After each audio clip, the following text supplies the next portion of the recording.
Hey everyone, hope you all had a very Merry Christmas if you celebrated. If not, I hope you enjoyed your time off of work. The reason I have gathered you here today is because I saw a clip from the December JW broadcast video that I would like to discuss. So apparently, witness parents have been expressing their concern regarding some of the videos that have been showed at witness conventions. And their concern is whether or not the content is appropriate for their children to watch because of some of the images and some of the violence in it. So, this stemmed from the 2016 Remain Loyal to Jehovah convention, where a series of videos were shown. They are commonly referred to in the XJW community as the bunker videos. So, this was supposed to be witnesses that were hiding in a basement during the Great Tribulation, which Jehovah's Witnesses believe to be a future event in which the government is going to turn on all religion, right? So they believe the government is going to get rid of all other religions. And then in some final showdown, they're going to try to get rid of Jehovah's Witnesses. Like, in action movies when the protagonist always has to go against that final opponent, and that final opponent is like the big dog, like that's the one with all the power and the best fighting skills and the best shooting skills. So they believe, like, after the governments get rid of all these other religions, then they're going to turn on Jehovah's Witnesses, and that's when Jehovah and Jesus and the governing body are going to swoop in and Armageddon's going to start. So these videos that were shown at the convention was depicting the Great Tribulation. So they're hiding in a basement and the SWAT team is going from house to house looking for them. So let's just take a look at part of that video, because this is the clip that was shown in the JW broadcast. And I don't even think I mentioned, I do apologize. This broadcast was hosted by Anthony Morris, which we know anytime Anthony Morris gets in front of a camera, is going to be something to talk about always. So let's just start by taking a look at that clip. Jehovah is guarding the lives of his loyal ones.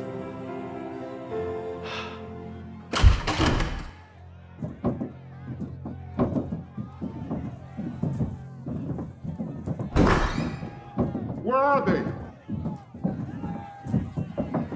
Check the basement.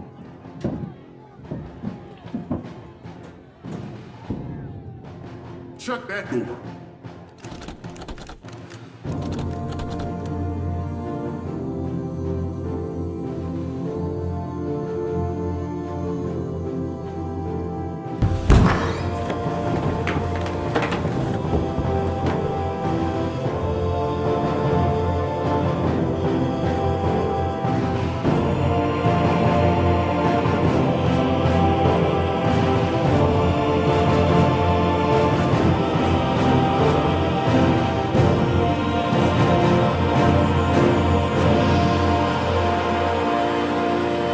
So this is quite obviously fear-mongering, and I can understand why a parent will be concerned about their child viewing this. Kids do not need to be walking around with anxiety about whether or not one day they will be face-to-face with members of the SWAT team with bulletproof vests on and armed with weapons simply because they are Jehovah's Witnesses. First of all, it's absurd to even think that Jehovah's Witnesses are that important that the whole world is going to turn against them. Let's just start there. But again, I can understand why a parent would think, this is overkill. This is a little bit too much, especially because even if witnesses do believe that this is some future event, they don't know how it's going to happen. So they're just making up scenarios of how the Great Tribulation is going to go down. And then they make videos based upon these scenarios they've conjured up in their minds to scare people. So after Anthony Morris shows that clip in the JW broadcast, he then shows another clip that was shown at the same convention. And now this is where he starts to speak about the feedback they've been getting from parents as a result of these videos. So I'm going to start the JW broadcast here, and then we can discuss it. If you recall, in the May 2020 JW Broadcasting monthly program, Brother Led addressed the concern a few parents have expressed about some of our videos that depict biblical or modern-day situations.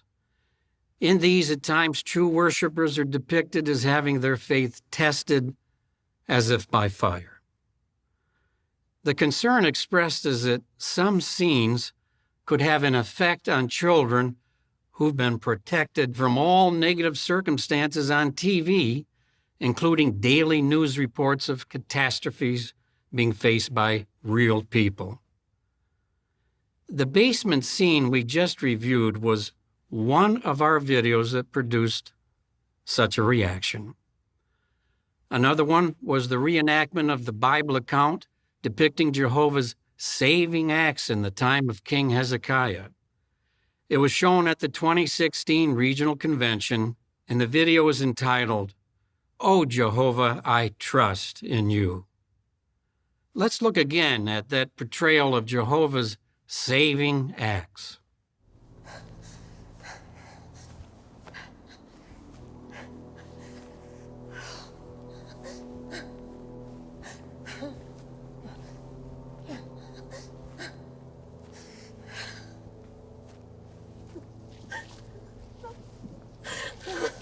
My Lord.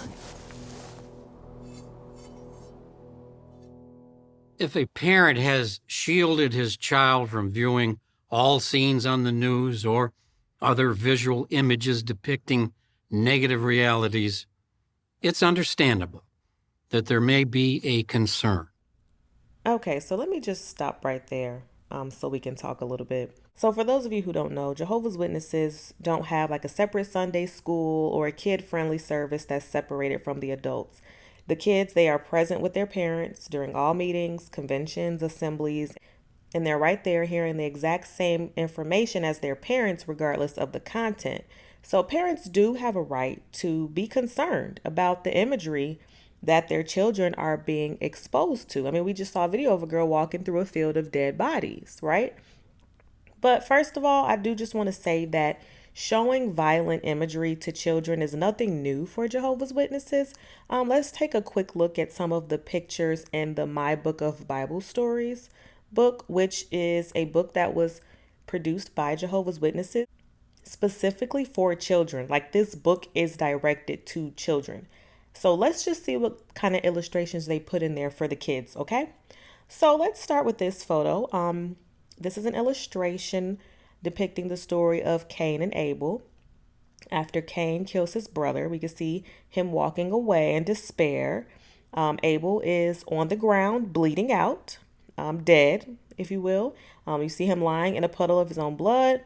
The murder weapon lying next to him, also with blood on it. Here we have another photo. This is a photo depicting the giants that apparently were wreaking havoc on the earth once the angels came down and took human form and got with women and made these giants. This man is holding a woman in midair by the neck. Okay, the woman looks absolutely frightened. And as you can see, so one hand he's holding her by the neck, and the other hand he has his hand cocked into a fist, seemingly ready to strike her, to punch her. Here's another photo of the flood. So you can see this is the global flood taking place. And obviously we know, according to that story, only Noah and his family survived.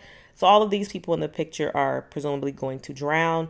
There's one guy in the corner there just looking like he's trying to grab on for anything, for dear life. There's a woman sitting on this boulder or what have you here. Maybe it's a mountain, I don't know. She's sitting here with a baby in her hands. So obviously the implication is that her and this young child are going to drown. So this is an illustration of Abraham and his son. So this was that story in the Bible where God told Abraham to kill his son, and then right before he did it, he was like, LOL, just kidding. Like, you know, I just be playing with you, dog. Like, you know, I'll never make you kill your son. I was just playing. We have Abraham, his son's all tied up. He's got his hand over his face and a knife in hand, ready to murder his child for God. Great for children to see that. Here's another photo of another drowning. Gotta love that. This was the story of God parting the Red Sea, and then drowning the Egyptians.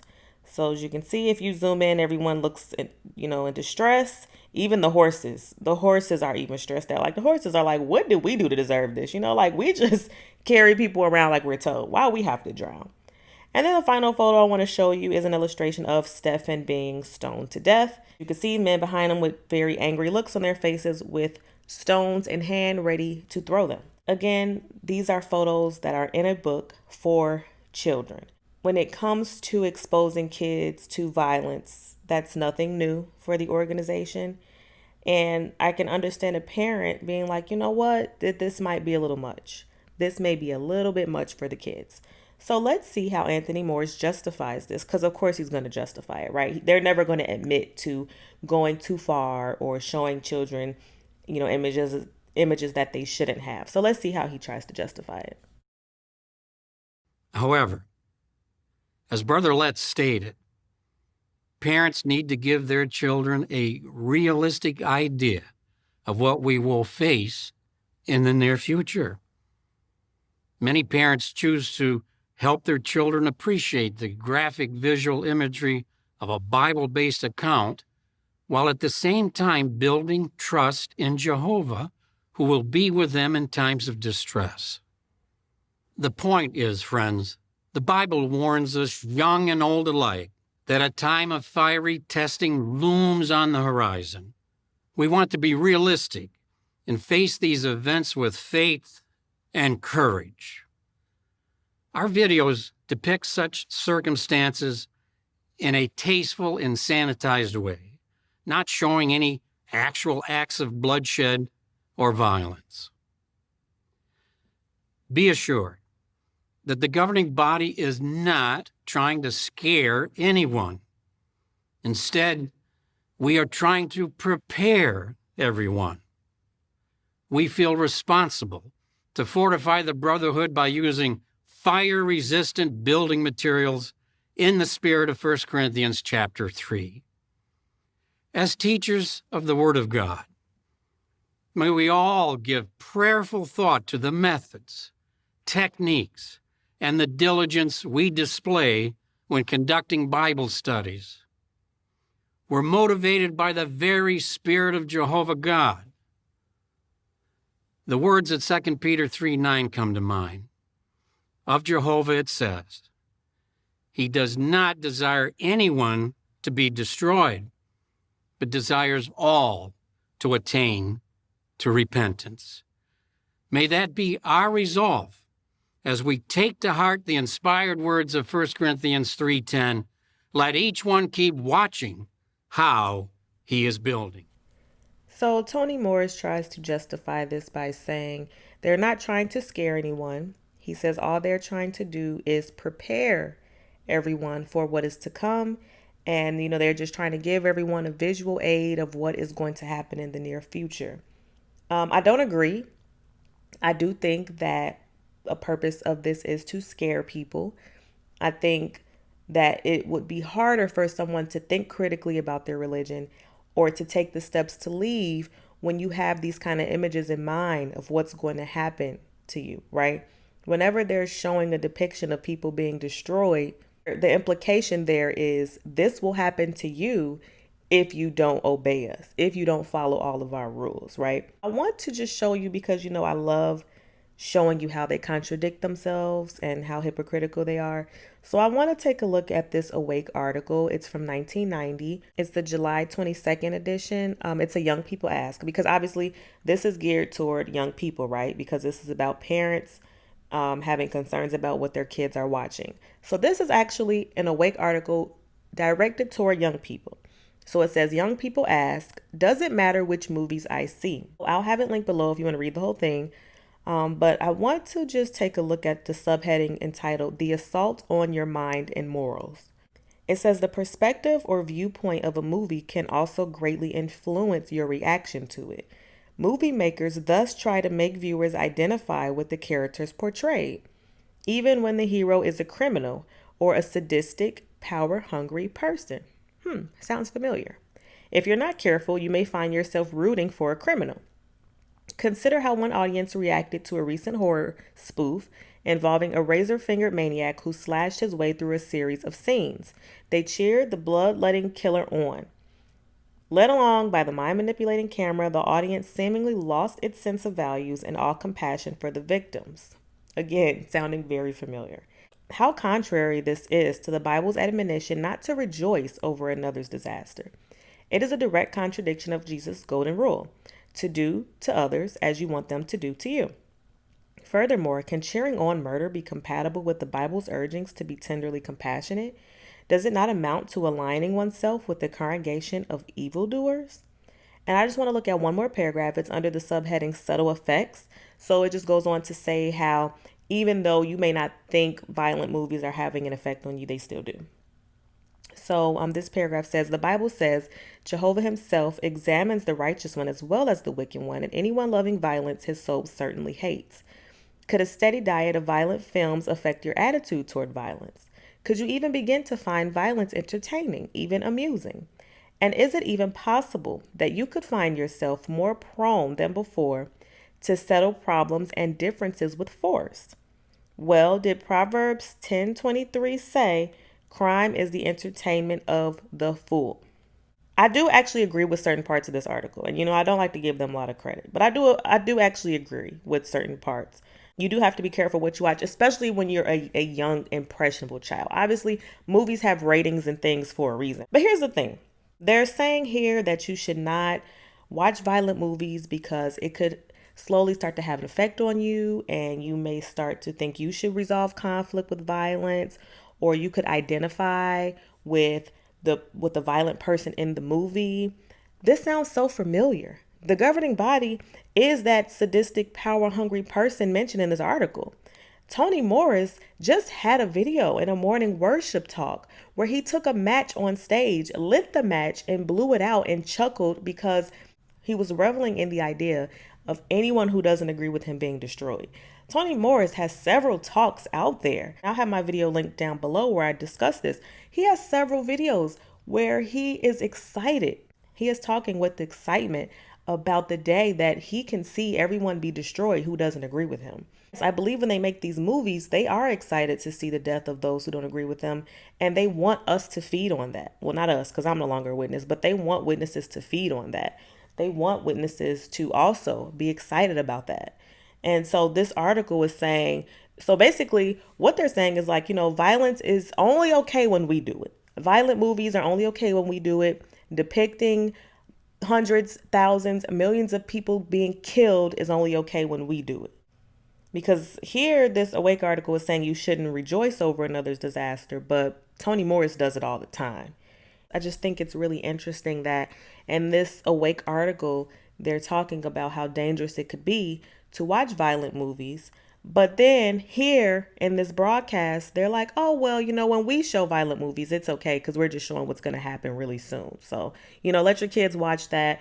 Just, help them to understand they won't be the ones on the receiving end of the violence as long as they obey us. I would argue that it's more dangerous to watch the JW violence, because at least if I go to a movie theater and I watch a movie that's, an action movie, whatever, and there's, explosions, fight scenes, whatever, at least I walk out of that movie theater understanding that was for entertainment purposes, right?